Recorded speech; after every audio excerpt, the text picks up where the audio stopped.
Black Bolt and White Flare have been out for a couple of weeks now, and it's been very interesting to see how the Pokemon community have reacted to these sets. Of course, these are the last sets of the Scarlet and Violet era, the big send-off before we move into the Mega Evolution generation. I've said it before, I'll say it again, I'm really excited for the return of Megas. I got back into the hobby with XY, so Mega Evolutions have a little bit of nostalgia for me. But before we focus too much on Megas, we do have to talk about Black Bolt and White Flare.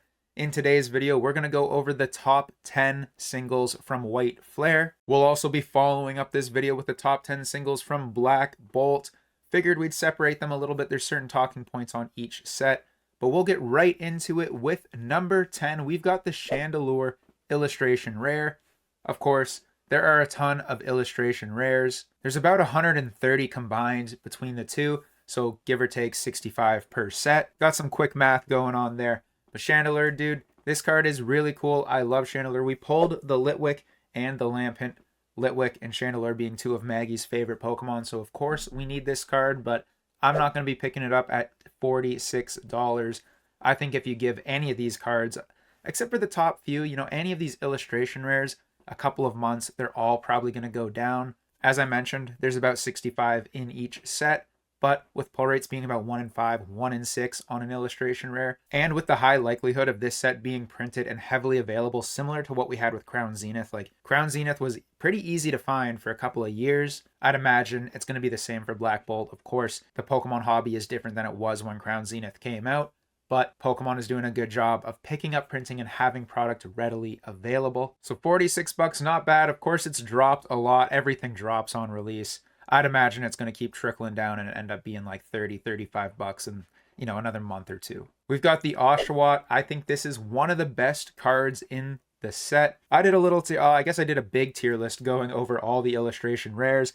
That was a long live stream, but I rated this one pretty high up there. I think we threw it in the best. Really nice artwork, the best of the 3 starters for sure, and being a starter Pokemon, I think this one has a bit more potential than your typical Unova Pokemon. Right now, it's going for about $47.50. Again, this one could drop, but I feel like it has a better chance than most of the illustration rares of being higher up on the list. Next up at number 8, we've got the Samurott, which has actually been climbing in value. I don't really know too much about the competitive play of the TCG, but this ability looks like it would be potentially usable. This card might be worth a bit more due to its playability. That's something we'll have to wait and see. Of course, you don't need the illustration rare Samurott in your deck, but either way, this is a beautiful card regardless of being playable or not. I think a lot of people like Samurott. I like all the Wingles in the background. I love Wingull as a Pokemon. Gen 3 is the best generation in my personal opinion. Maybe one day we'll get a Pokemon Ruby Sapphire variant of Black Bolt and White Flare. But anyways, Samurott sitting at $53. This one, again, I would imagine as more and more of this set gets opened up, White Flare especially, I feel like more people are kind of like tunnel visioned on Black Bolt because of that Seismitoad card. People are more likely to open that set up to chase the Seismitoad and that black Zekrom BWR card. So once more, White Flare gets opened up, I'm sure this card is going to drop again. I'd imagine it would end up being lower than the Oshawott in the long term. You've got Jellicent EX. This is the first special illustration rare of this list. I don't see this one really holding much value. Right now it's $60. Jellicent SIR, definitely not, like by far one of the weakest SIRs of potentially the entire Scarlet and Violet generation.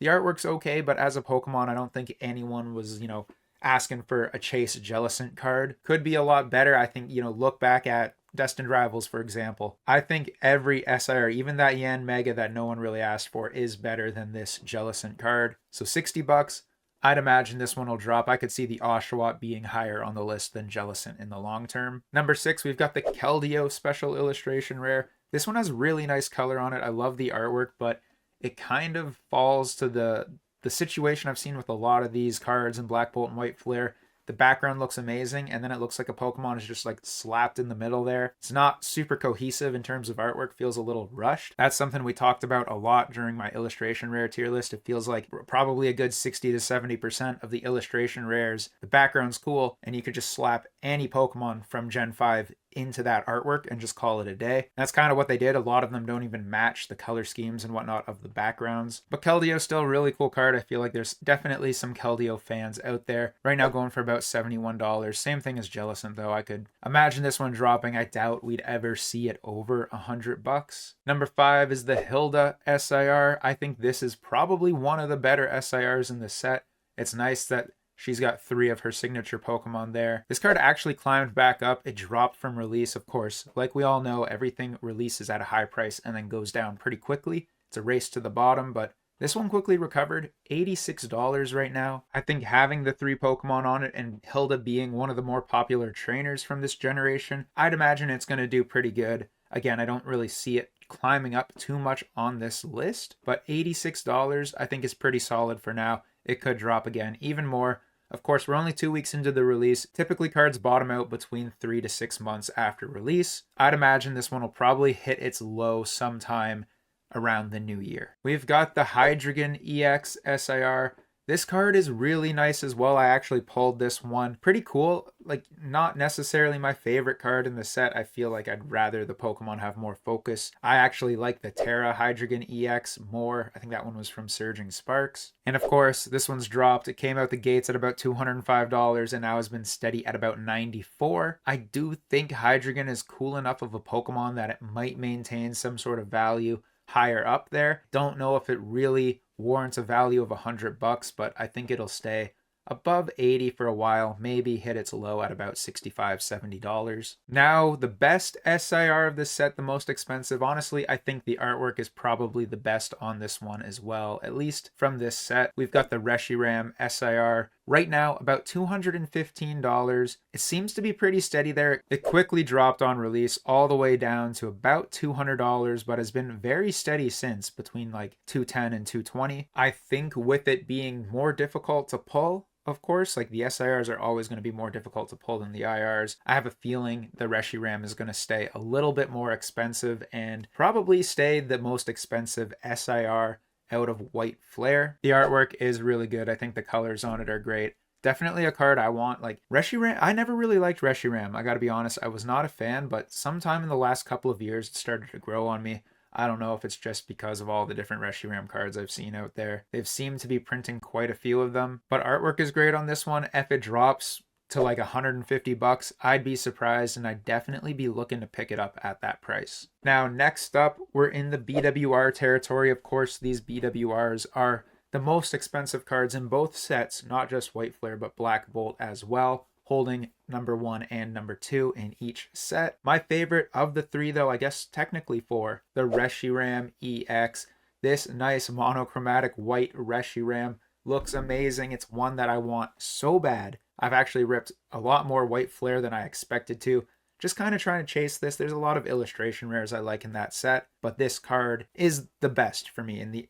Out of every card in Black Bolt and White Flare, this is number 1 in my personal opinion. Right now, it's going for about $462. It's going to be really interesting to see what the future holds. Like, of course, these are new rarities of cards. It depends like how difficult it is realistically to pull them. Obviously, there's the Zekrom and 2 variants of the same Victini card as well. Each set you can pull Victini. But if it's, 1 in 500 packs, 1 in 600 packs, we're not really too sure yet. I don't think enough of it has been opened up. It really depends. If it's super difficult to pull, I don't think it's going to go down much more, but realistically, I would expect it to drop. Like I said right now, $462. I'd imagine it'll drop down to something like $300 by the end of the year, but that just depends how much is getting ripped open and realistically how difficult it is to pull this card. I do think though, if it goes below 300, that's when I would probably be looking to pick it up. But we're kind of in uncharted territory with this new rarity. It may never drop down to $300. And number 1, we've touched on this a couple times. It's the BWR Victini card. This is the White Flare variant. Of course, we're talking about White Flare in today's video, but stay tuned for tomorrow for the Black Bolt top 10. Victini came out the gates about $500. It hasn't really dipped much at all. It's been steady. It seems like people have kind of decided $500 is the price point. Not too sure, again, how difficult it is to pull these cards. Right now, $499 on TCG Player. You can buy one right now for $450. I don't know. Like, it's uncharted territories. I don't know who is really going out of their ways to pick these cards up right now. I'm interested in watching them from a distance, maybe grabbing them if I get a really good deal or what I feel like is a good deal. But again, it's hard to tell what's a good deal on these cards. You don't really know what the bottom could be. Victini, Reshiram, Zekrom, all popular Pokemon, all super unique cards, great artworks. I've had the opportunity to see quite a few of them at card shows here in Toronto, so they're out there. But again, I don't know who's realistically picking them up at this price point. I'm very interested to see where they sit 6 months from now. All right, guys, that's the top 10 cards from White Flare. Let me know in the comments below, what are your thoughts on these BWR cards? Where do you think the price will bottom out? Like, do you think these cards are going to drop below 300 bucks? Do you think they're going to start going up more? I really have no idea what's going to be in store for them. I'd imagine they're going to drop and then be pretty steady and be some of the more significant cards of the entire Scarlet and Violet generation. But it's going to be interesting to see if they can compete with cards like Bubble Mew or even that Greninja from Twilight Masquerade. All right, guys, that's it for today's video. I hope you guys enjoyed. Hit that subscribe button if you haven't yet, and we'll see you in the next one. Peace!